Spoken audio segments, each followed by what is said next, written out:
He spotted a tiny creature shivering by the roadside and believed he had saved a puppy's life. Proud and relieved, he carried it home with care.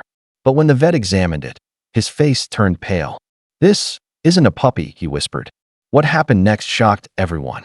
Before we start, make sure to hit like, share, and subscribe. And really, I'm curious, where are you watching from? Drop your country name in the comments. I love seeing how far our stories travel. It was a cold evening when David was driving home from work. The road was empty, the headlights of his car cutting through the dark. He was tired and only wanted to reach home. But then something small caught his eye near the roadside ditch. At first, he thought it was just a piece of cloth or maybe trash blown by the wind. But as he drove closer, he noticed a faint movement. He slowed down, his heart beating faster. Then he heard it, a weak, helpless cry. David quickly parked the car and stepped out into the chilly air. As he walked closer, he saw a tiny creature curled up, shivering. Its body looked fragile, its eyes wide and wet with fear. "Oh no," David whispered, bending down. "It's a puppy. Someone left you here to die." Without thinking twice, he took off his jacket and gently wrapped the little animal inside. The creature was so light in his arms, almost weightless. It whimpered softly, pressing against his chest for warmth. David felt a rush of protectiveness. "Don't worry, little one. You're safe now," he said softly. For him, there was no question.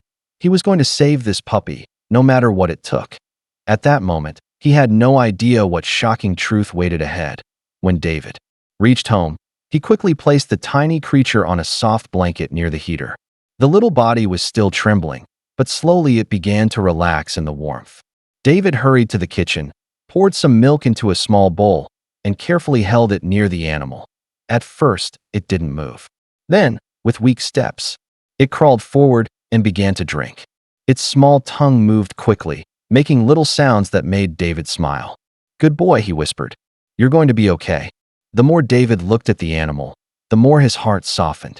Its shiny black fur looked so smooth, and its large eyes reflected the light in an unusual but beautiful way. He stroked its head gently, and the creature leaned against his hand, almost as if it trusted him already. Feeling proud of his rescue, David decided to give it a name. "Shadow," he said softly. "You're small, quiet, and dark like a shadow, but you're mine now." That night, Shadow curled up on the blanket and fell asleep while David watched him closely. The man felt something he hadn't in a long time, a deep sense of joy. He believed he had just saved a helpless puppy and given it a new chance at life. But Shadow's story was far from ordinary. In the first few days, everything seemed normal.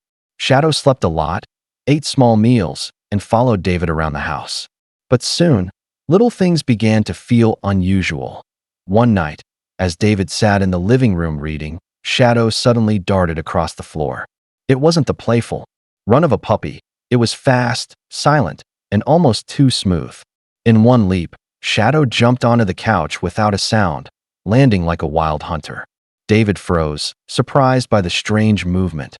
Then came the sounds. Shadow never barked or whined like other dogs. Instead, he made odd noises, soft chirps, clicking sounds, and high squeaks. The first time David heard it, he laughed nervously. "You're just different," he told himself, though a small worry stirred inside. At night, when the lights were low, Shadow's eyes glowed strangely. They didn't just reflect the light. They shone with an almost eerie brightness. Sometimes, David would wake in the middle of the night and see those glowing eyes staring at him from the corner of the room. When neighbors came by, they whispered questions. "That doesn't look like a puppy," one said. Another frowned, shaking his head. "Be careful, David. That animal's not normal." David smiled politely, but inside he wondered, could they be right? Still, he pushed the thought away. To him, Shadow was special, and he refused to believe otherwise. After a week of strange behavior, David finally decided to take Shadow to the vet. Maybe he's just a rare breed, he thought. Still, a part of him was worried. He wrapped Shadow in a towel and placed him gently in the car. Shadow sat quietly, those big eyes watching every movement. At the clinic, the waiting room was filled with barking dogs and meowing cats. People turned their heads when they saw Shadow. Some smiled nervously, others whispered, unsure of what they were looking at. David held him close, trying to ignore the stares, Finally, the vet called them in. Dr. Miller was an older man with years of experience. He greeted David kindly and reached for Shadow, expecting an ordinary puppy. But the moment he looked closer, his expression changed. His smile disappeared. His hands froze mid-air. He gently set Shadow on the table, his eyes scanning every detail, the ears, the claws, the shape of the body. Shadow made a soft clicking sound, and Dr. Miller stepped back slightly, his face pale. This isn't a puppy," he whispered. His voice was low, but filled with alarm. David's heart sank. "What do you mean? I found him by the road. He's just a baby." The vet looked straight at him, his tone firm. "No, you didn't rescue a dog. You brought home something very different." David stared at the vet, his chest tight. With fear. "What are you saying? If he's not a puppy, then what is he?" Dr. Miller put on his gloves and leaned closer, carefully parting the animal's fur. He pointed at the sharp little claws, longer than a normal dog's. He touched the teeth gently, noticing how pointed they were. Then he listened to Shadow's strange breathing and shook his head. "This is not a dog," the vet said slowly. "What you found is a wild cub, possibly a wolf, or even a hybrid. That's why the eyes glow at night, why it moves silently, and why it never barks. It isn't meant to live as a pet." David felt the room spin. He looked at Shadow, who sat calmly on the table, tilting his head with innocent eyes. How could this little creature be dangerous? It had cuddled with him, trusted him, even slept in his arms. "I've been feeding him, keeping him warm," David whispered. "He needs me." Dr. Miller's voice was calm but serious. "He survived because of you. But as he grows, his instincts will change. This isn't about what you want. It's about what he is. You must understand, for both your safety and his." David's heart broke. What he thought was a rescue had turned into something far more complicated. David drove home in silence, Shadow curled up on the seat beside him. The vet's words echoed in his mind. Not a puppy, but a wild cub. His heart felt heavy. He had grown attached to Shadow, but now he knew things could never be the same. At home, he placed Shadow back on the blanket near the fire. The little cub looked up at him with trusting eyes and let out a soft sound.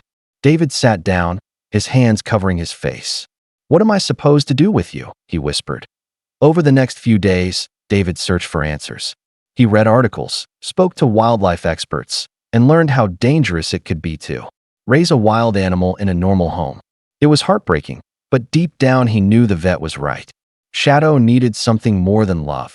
He needed the right environment to survive. Finally, David made the hardest decision of his life.